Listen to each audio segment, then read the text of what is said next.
All right, well, we just watched Evan give a incredible presentation on Ben Williams.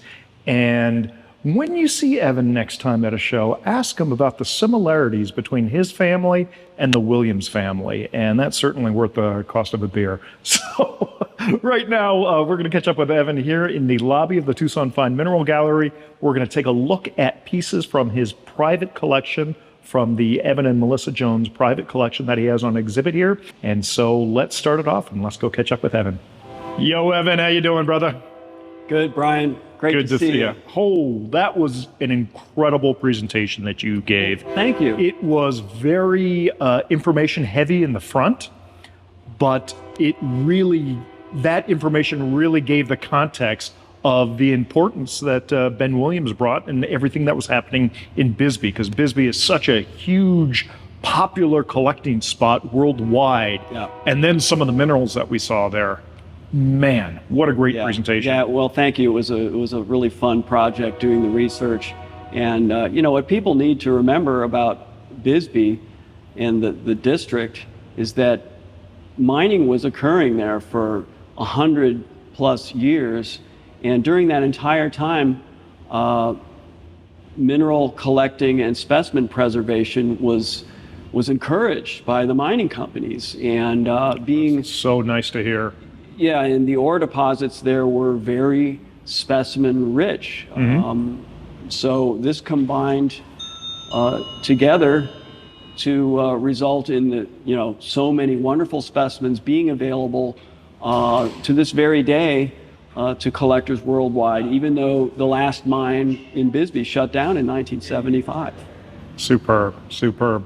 So this is your collection here, or parts of your personal collection. That's right. And we were talking earlier, and last year you stunned everybody by exhibiting a lot of your pieces from your personal collection. But this year's a little bit different because you just focused on Bisbee pieces.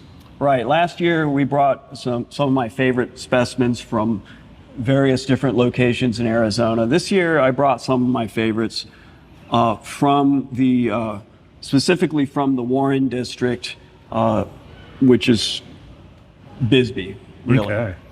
Well, now I know that you have some favorites and some really important historical ones here. Let's start with the Ben Williams ones, and we'll go from there. Sure. Well, there are two specimens in here from the Ben Williams collection, as we talked about in the talk.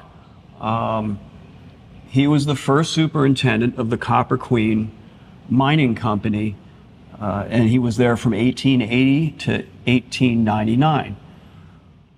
One of his specimens that I have here in the case is that malachite that you've focused on. In the early days of mining at Bisbee, the copper ore was primarily copper carbonates and copper oxides. So they were mining mostly malachite, azurite, cuprite, native copper, these sorts of things. His collection was very rich in fine botryoidal malachite specimens. So that specimen there you're looking at was probably mined in the late 1880s or early 1890s. Superb. And I love the fact that I can't see any damage on it at all. His collection was very well preserved. You know, and imagine that they took such care and preservation even back then. Yep.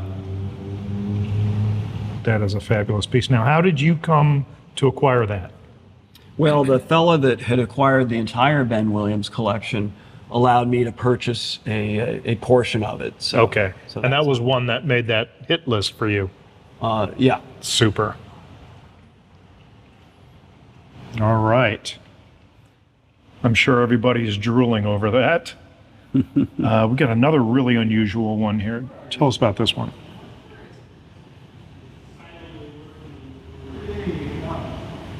Okay, yeah, that's an example of calcite that has been included with fibrous malachite. The world's finest examples of these came from Bisbee, and it's a real classic. They're very difficult to get.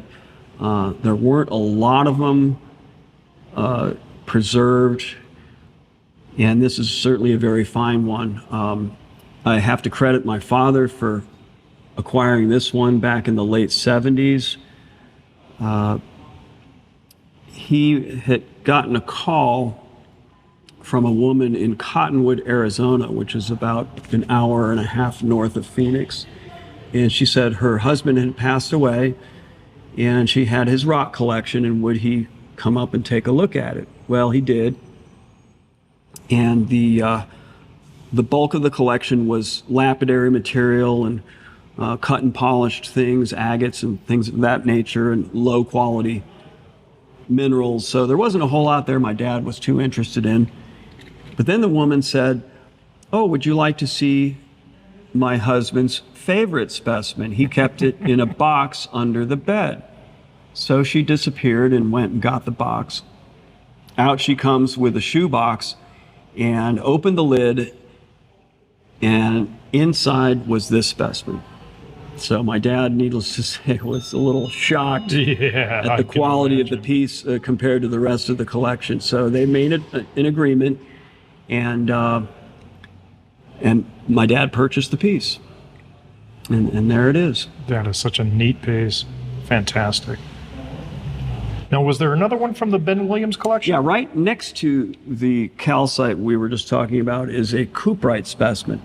And that was also in Ben Williams' collection. It was originally a very large rock with a pocket full of cuprite crystals, but I had it trimmed down.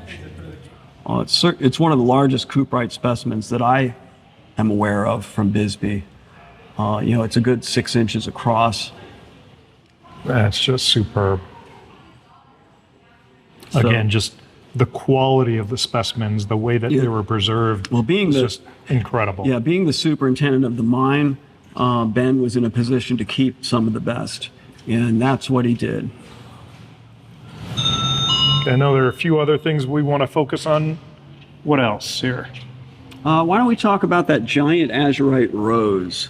That's another one that my father acquired.